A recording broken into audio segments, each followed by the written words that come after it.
one of them said, just from your bank card said that some.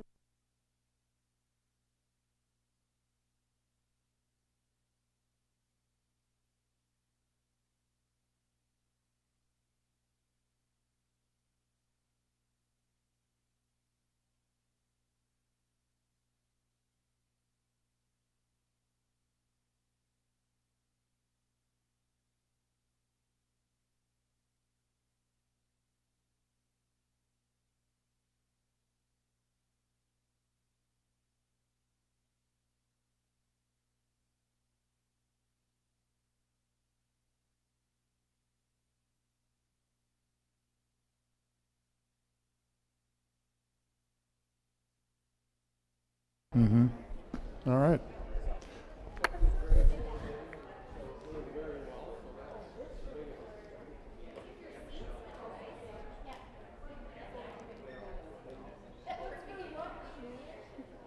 Front row tickets are more expensive. Yeah. Double. They're double. No, they don't take plastic.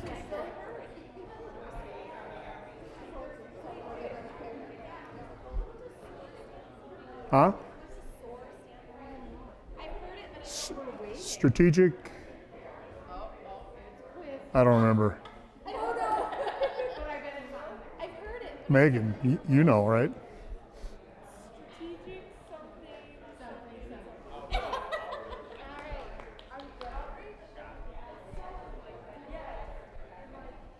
Okay, everybody, welcome.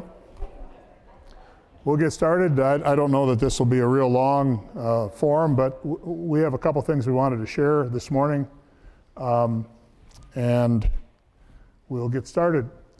The first thing we'll talk about is a recent board approval, board action that happened this week, and it's an organization called DSU Soar, and that'll be first. And then the second thing I want to update you on is the planning around the strategic plan.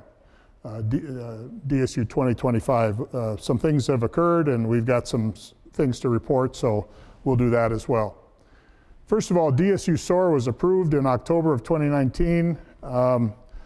It is, according to the enabling legislation, it's a Dakota State University affiliated organization to enhance the mission of the university by providing a flexible structure that will meet current and future multi-level workforce training needs for individuals, corporations, and government agencies. It is three things. It will meet the intent of the Research Park Corporation law. That's the same regulation that governs, what's the one in Sioux Falls? Discovery District. And it's the same one that governs the one in Brookings at South Dakota State as well.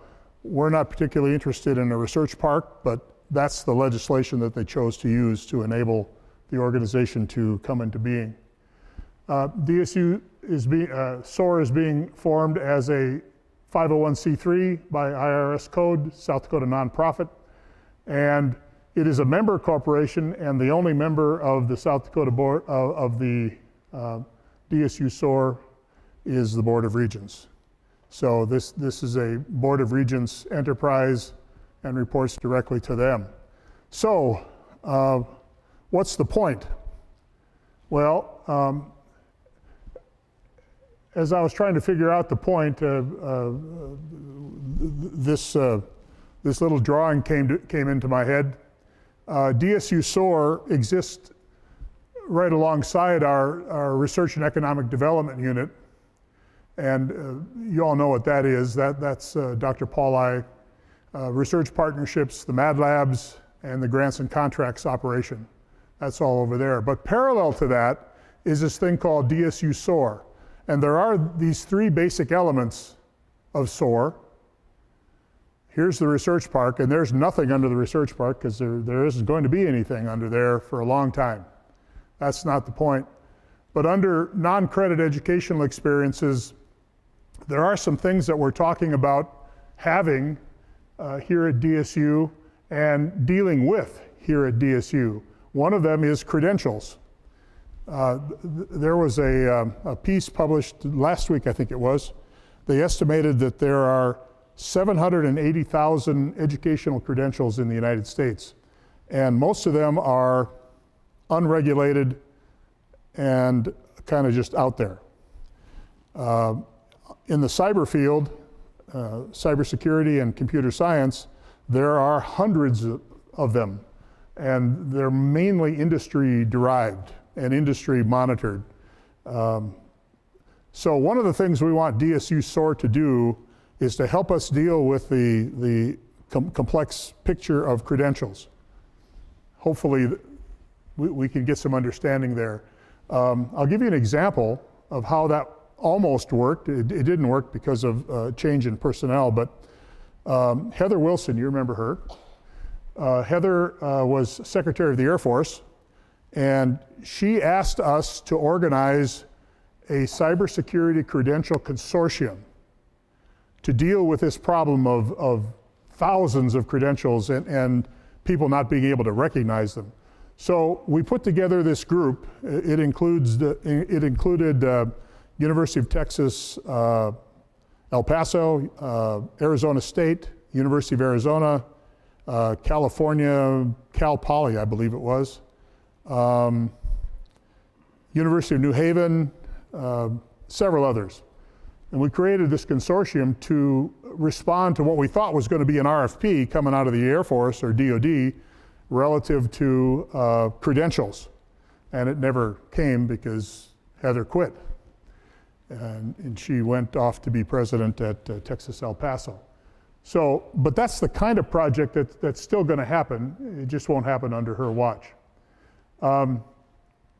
There are also a series of digital learning objects that we're interested in developing, and we've had conversations about these on campus, at least as long as I've been here.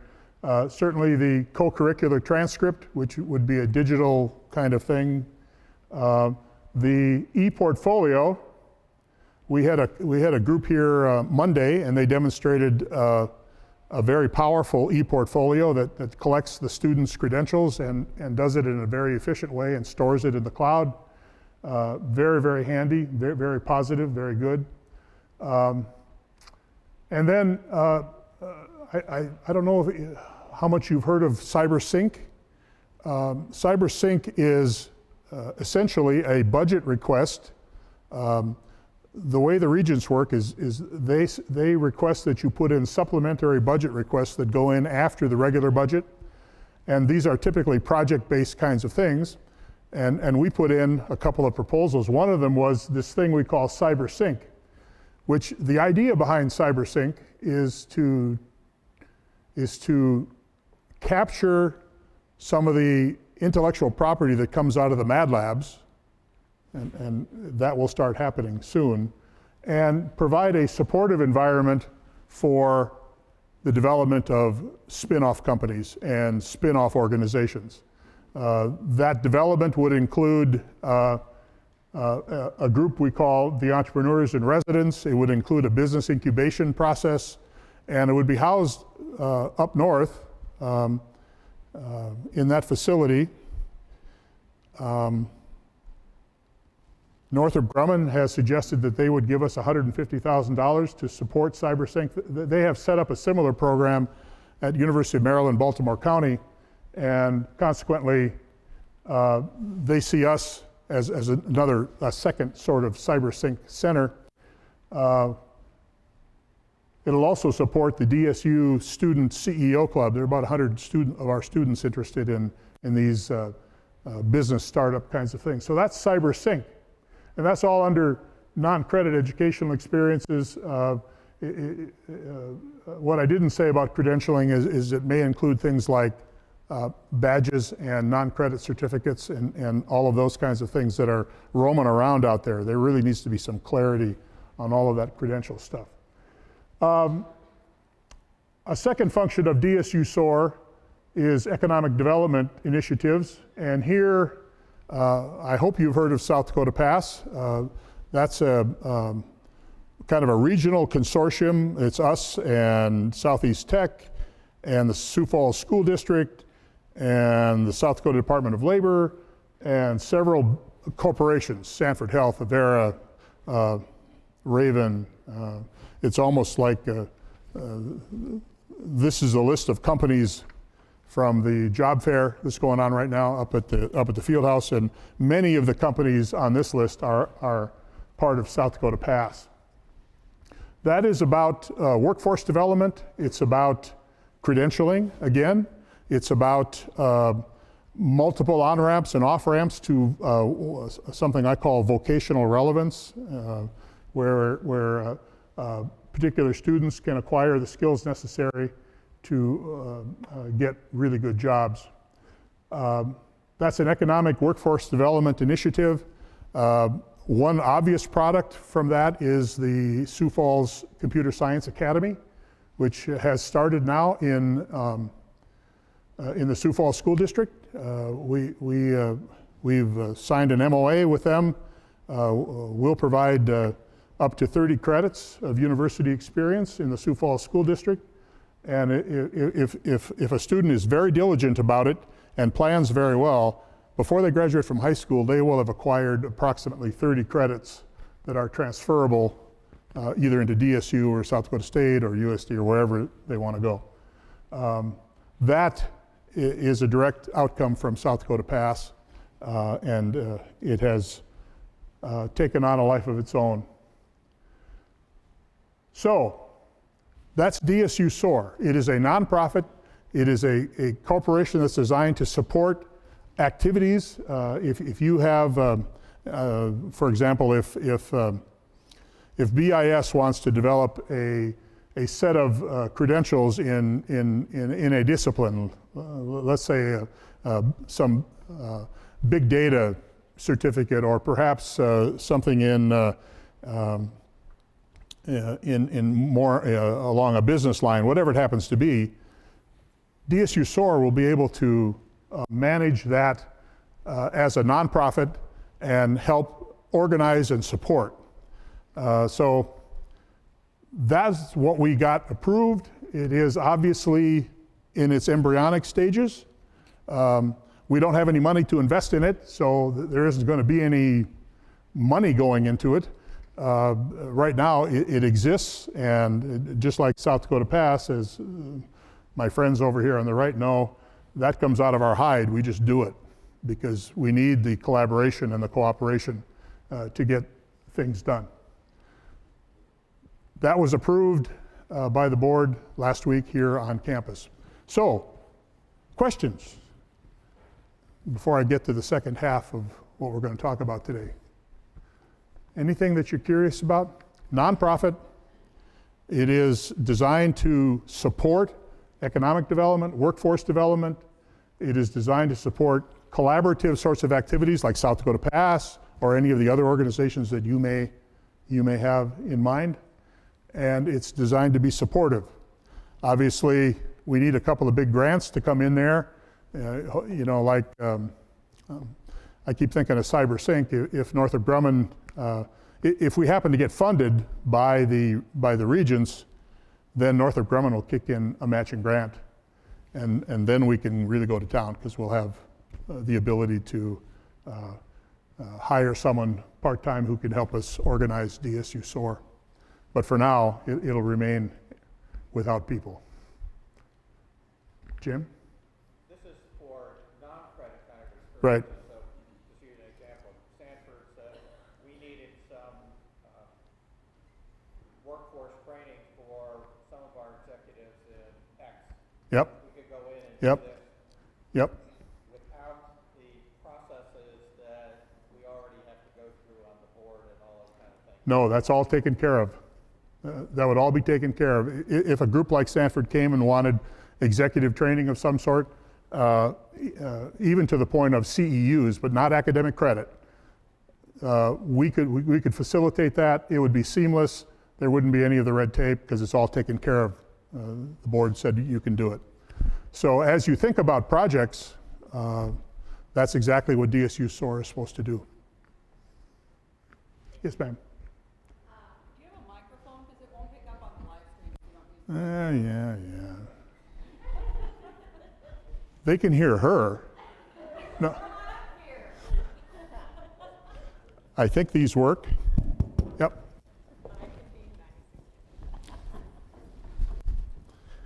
Thank you, Jane. I forgot about that. I'm just interested in the credentialing and the badges in terms of Yeah. online, whether it's non-credit bearing or credit bearing. I think the CEUs have a lot of potential, whether it's College of Ed or Biz, I mean, quite a few of them. Is there any way that if somebody took it for non-credit at some point, they can transfer it to some sort of credit if they choose to go towards a degree, or would it lead into something like Well, DSU Soar isn't designed to deal with credit-bearing phenomenon. Now, is it possible that a badge or some kind of digital credential could be accepted by an academic institution for credit? That's a possibility, but that's not what we do, no. Can these be done online though? So if we wanted to put out some sort of badge or micro-credentialing for people that aren't in South Dakota? Yes, one of the things we could do, which could be managed by DSU Soar, is if we wanted to create a series of digital badges that are offered and available online, they could sponsor that, yes. But they would never be credit bearing or credit producing. They would simply be an artifact available to someone, and that's where an e-portfolio comes in, because badges slip into e-portfolios really, really well, and the system is pretty seamless, but there wouldn't be any credit connection. Now, Kind of the workforce, whatever it is that they're wanting to take for non-credit, just knowing that they have a badge in. well, it all depends on the receiving institution or the receiving company. If pick a company, Google or Amazon is looking to hire someone, and you present yourself, Sarah, with a series of badges, they can choose to recognize the legitimacy of those badges, but they can choose not to as well, you see. And there wouldn't be any credit attached. It would just be a digital badge with a description, and most digital badge programs have some kind of verification process, so the receivers can be comfortable that it was a legitimate experience. It's not just being made up, which, as you know, in today's digital world is pretty easy to do. So, thank you for that. I'm going to get another mic for you, Mary. Not sure how these devices work, but there you go. So since there are no actual individuals hired to do this, if there is an idea or something needs to be done, who should be contacted to say, I want to do something under SOAR? Yeah, that'd be me. I was hoping nobody would ask that. But yeah, for now, we don't have any money to staff it. So what we'll do is we just expand existing portfolios, and if an idea comes along that could be facilitated with this sort of mechanism, we'll get it done for you. Yeah. You got the mic? What would be the advantages of faculty getting involved in this? Well, there are a couple of ways to look at that.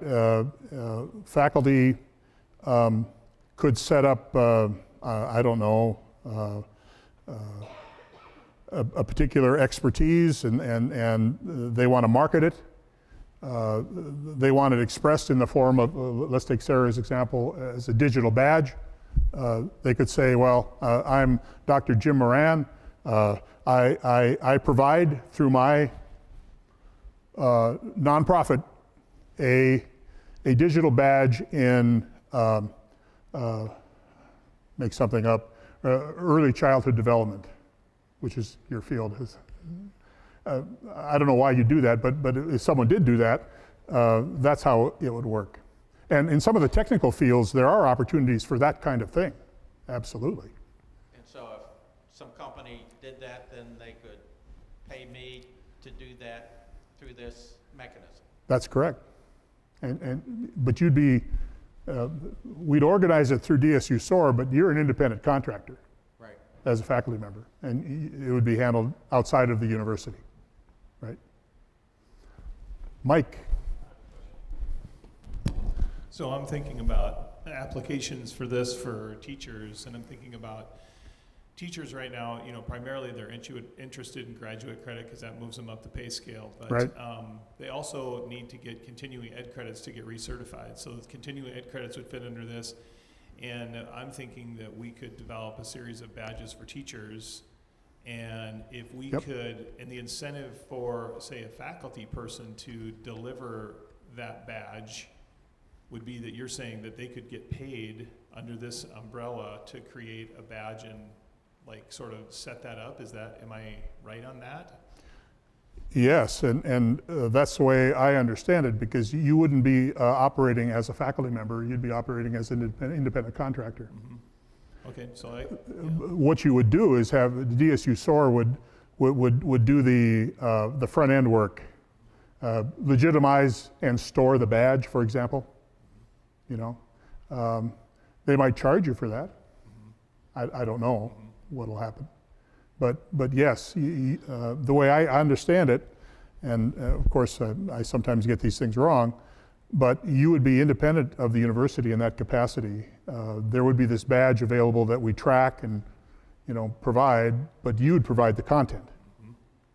yeah, I think there's potential there, and I think that could, I think that there would be interest in that from teachers, based on the teachers we work with. They're looking for, professional development on technology tools a lot. So Yeah. I could see us having a series of badges for teachers. I could see faculty being incentivized to create them, and I could see that being potentially a good feeder program into our master's program, even though those things wouldn't transfer into graduate credits. No, they wouldn't. Just being connected with them and them seeing good, good quality professional development, I could see that being a good thing for our program. So, A couple other things I thought about when I was listening to you. School districts may come to the point where they recognize a badge in a certain way. Now, it's not recognized as academic credit, but it may be recognized as a legitimate experiential marker for you as a teacher. So it could work that way. Now, I was talking to Tom Helverson the other day, and DSU Soar is sort of betting on the come. We don't have anything specific right now, but we wanted to create the structure and then let the creativity of the individuals, the faculty and where the talent is, decide on the product. So this is designed to be facilitative. And we have the blessing of the regents, but it can't be for credit, not for academic credit. Okay. Can't possibly hear you without a microphone. Are the individuals taking the badges, for Say- instance, teachers or whatever, are they charged like as an externally funded, like the $40, or are they charged nothing, or is that just not set up? Yes, Okay. all of those. All of those. Yeah. Now, if you go out into the literature and do some research on badges, you're going to find a lot of interesting stuff. Some of it's very good, and some of it's not so good. So we want to. Another part of the agenda for DSU Soar is some measure of quality control. That's got to be in there, because some of the badge programs are pure junk. They're not very good.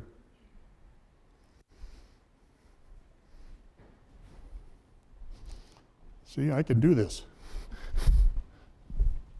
So can we start talking about this now? Can we add this to our website? Can we do promotion? Yeah. But we've come to you for the details. Well, it is a legitimate phenomenon, and it can be added to the website. It's legal. The board has approved it.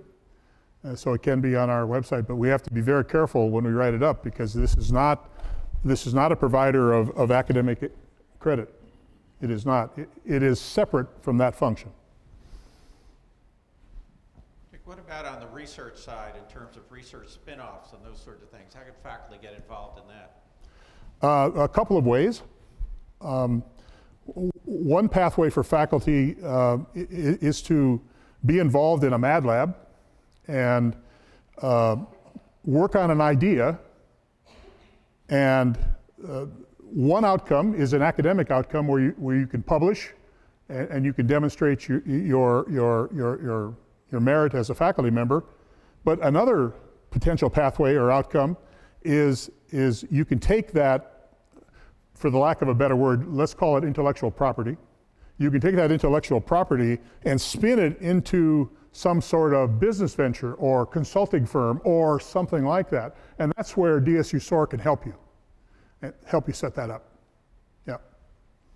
That's what we're trying to do with CyberSync as a part of DSU Soar. And hopefully we get some money. We asked for about $300,000.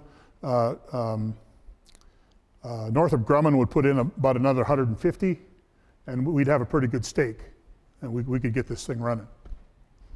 But without it, we're dead in the water. Okay, very good. Oh, no, got to turn it on. Hello. So is there an example out in the universe doing something similar to this to kind of give us a better idea of how people go through this process? Yes, the short answer is yes. There are similar kinds of entities, nonprofit, facilitative kinds of organizations out there that are found in universities and outside of universities. Yes, there are. They vary in format and structure and function as much as you would expect. I mean, they're all over the map. So our particular flavor is defined by those three things that the board identified: non-credit educational experiences, economic and workforce development initiatives, and the research part.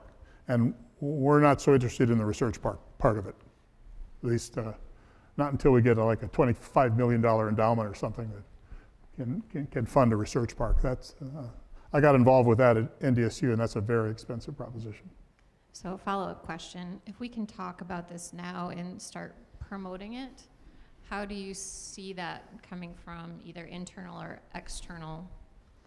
So if I'm from Sanford or if I'm from DSU, how do you see that process happening and how that is marketed?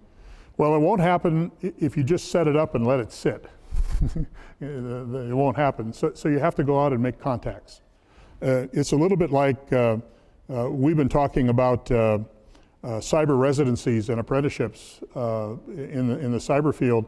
Well, those things are going to happen, but they happen because we go out and talk to Sanford and Avera and Raven and those kinds of companies and get to their HR people and say, hey, you know, an apprenticeship from Dakota State would be a real good thing for your company. And they're starting to agree. So yeah, someone's got to go do that. We don't have the capability to cultivate the businesses yet. I mean, if we had a staff, we could do that. It was funny. I was talking to this guy from Sanford today. We were talking about apprenticeships, and he said, oh yeah, my contract man will take care of that. I said, what's a contract man? They have staff for everything. They're very deep. And so if they enter into a memorandum of understanding with an organization like Dakota State, they have someone who just does memorandums of understanding. That's that guy's full-time job. And I thought, whoa, that would be nice. We don't have contract people. We don't have that kind of depth. So that was a good question. Okay. I want to spend just a few minutes giving you a brief update on DSU 2025, because we have made some progress as a small planning group, and it's starting to spread. So here we go. I call this a progress conversation. We don't want to get too far ahead of the campus in terms of developing these ideas. As you recall, the structural dimensions of DSU 2025 include a work group. That's about 9 or 10 of us, and we've met every week now of the semester, sometimes twice a week, and we will continue to do that. We will be reporting directly to the Implementation Council. We will keep providing campus forums. We then move from the Implementation Council to Cabinet and to the President and to the Board of Regents. The theory is that March 2020 we have a rough draft, and by May 2020 we have a preliminary final draft of DSU 2025. We have developed as a working committee. Now this hasn't been approved by anybody, but our planning group has developed 3 foundation missions, 3 foundation statements, one of which is a mission statement, and that is this one. Dakota State University integrates technology and continuous innovation to educate individuals who assume relevant and meaningful roles in society. I have no idea if that's going to be the official mission of this university or not. It's the mission we're using for our planning work, okay? We already have 4 or 5 missions. There's one in statutory law, there's one in board regulation. By the way, these are all different. They're all slightly different. But that's a mission statement. And then we, as a working group, we decided we want to talk about things that we believe in. And we're going to suggest to you, as a campus community, that DSU believes in distinguished and effective teaching, integrity, communication, we're not always great at it, but we believe in it, innovation, quality, and inclusion. These are values, and they are value statements.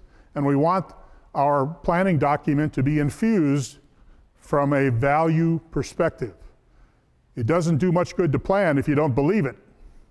And it doesn't do much good to have a plan without substantive structural support in the form of values. And then the vision statement, mission, values, and vision. The vision statement is about what you intend to do. So here's our draft vision statement. DSU will increase strength in applied research, athletics, deep engagement with our stakeholders, with the sharpest emphasis on the short and long-term success of our students. All of these will occur within an intentional network of quality processes, leadership, intended outcomes, results, and data-supported decision-making. What we have done as a committee is we have adopted the Baldrige Quality Award criteria, and we intend to infuse that throughout the document. So the document will have a bias. The bias will be quality improvement with everything. So how does all this come together? I don't know, but I made this map up.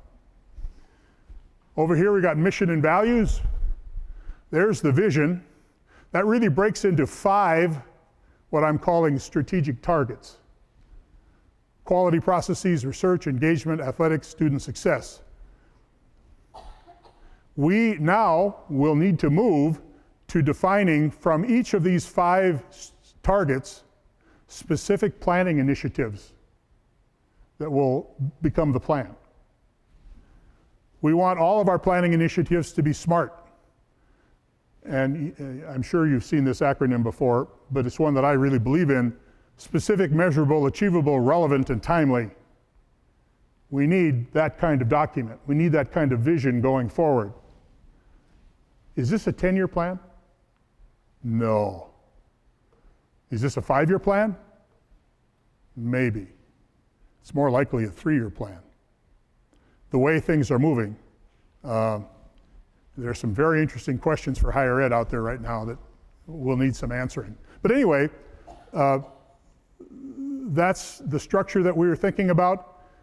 DSU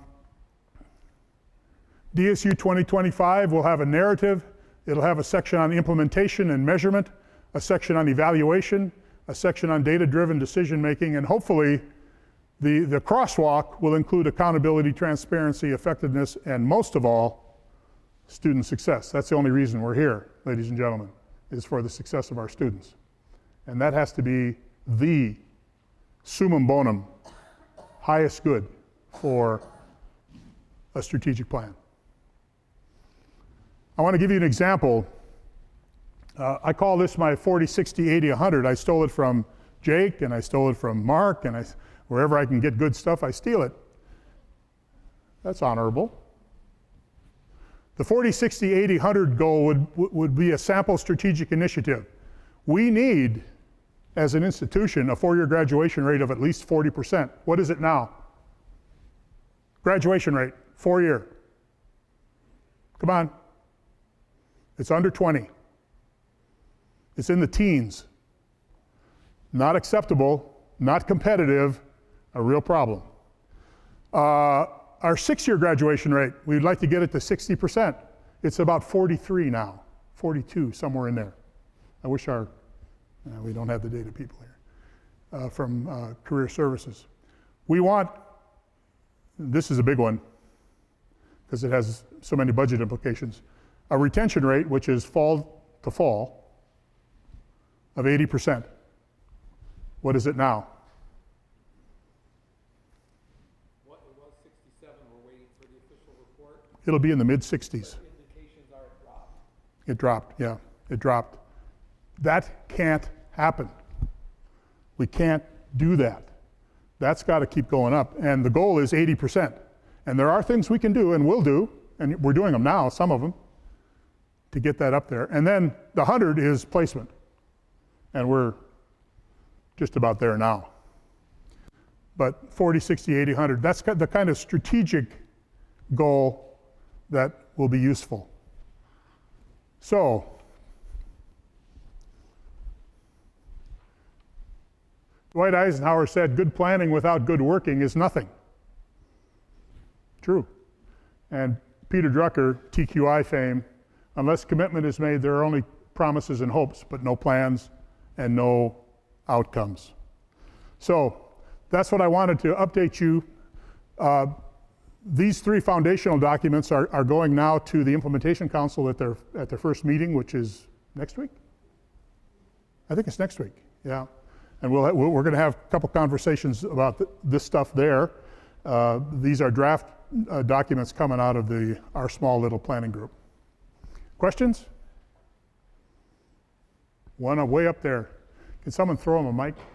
I'm out of mics.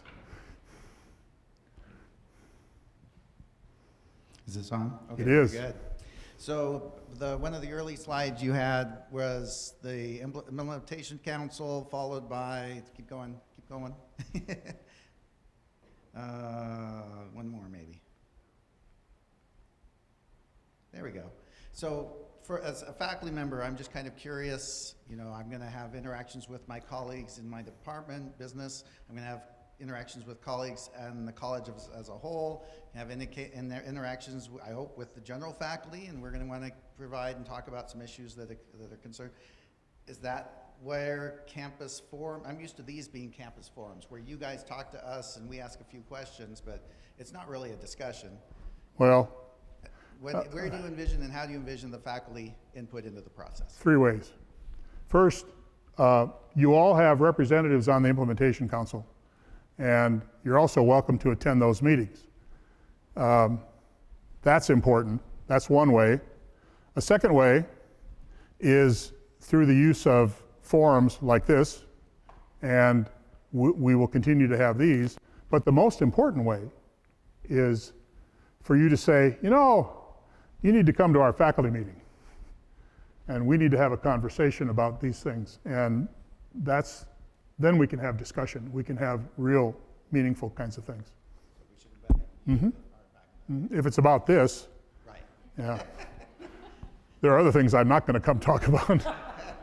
But if it's this, sure. I'd love to. We need to be facilitative in as many ways as we can to get the kind of cross-campus input. Your point is also quite relevant to stakeholders who are not faculty, staff, or students. Right. Okay? And that's another important, I didn't really mention that here, but we've talked about how do we assess stakeholder mood, what they see for us. That all has to be done as well. And I want to encourage, if you have a stakeholder group that's coming to campus, an advisory group or something like that, and you want to have a session on strategic direction of the university, let me know. And we'll fill that hour for you easily.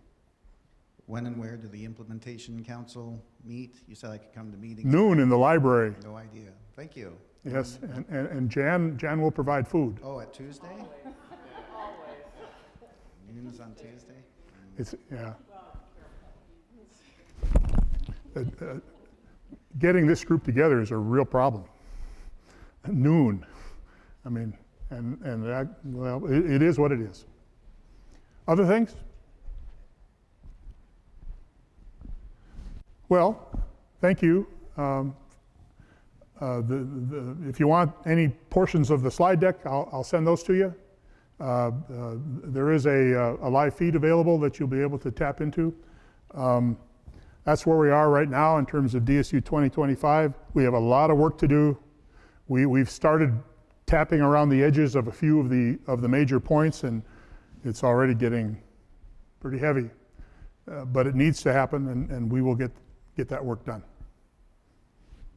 Okay, thank you, everybody.